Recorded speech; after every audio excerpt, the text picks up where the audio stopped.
Hi guys, welcome to my new blog. আজকে আমরা বেরিয়েছিলাম হুগলির বিখ্যাত রাজবলহাটের রাজবল্লভী মায়ের কাছে পুজো দিতে যাওয়ার উদ্দেশ্যে। আমাদের এখান থেকে রাজবলহাট যেতে দুটো ট্রেন থেকে নেবে বাস বা টেকারে করে যেতে হবে। আমাদের রাজবল্লভী মায়ের কাছে পৌঁছাতে টাইম লেগেছিল 1.5 ঘন্টা মতন। চারপাশের পরিবেশটা দারুণ ছিল, গাছপালায় ভর্তি। এটা মন্দিরের মূল প্রবেশপথ। মায়ের মন্দিরের সামনেই দুপাশে পুজো দেওয়ার জিনিস কিনতে পাওয়া যায়। ওখানে গিয়ে শুনলাম এই মন্দির নাকি 500 বছরেরও পুরনো। একটি নাট মন্দিরকে ঘিরেই 4টে শিব মন্দির রয়েছে। রাজবল্লভী মায়ের নাম অনুসারে এই এলাকাটার নাম রাখা হয়েছে রাজবলহাট।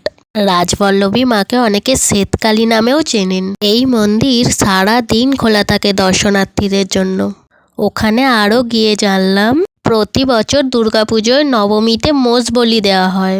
ওখানে প্রতিদিন 1000-এরও বেশি লোককে কুপন কেটে ভোগ খাওয়ানো হয়। ওখানে প্রতিদিন সকাল 10:30টার মধ্যে ভোগের কুপন কাটতে হয়। কুপনের মূল্য 30 টাকা।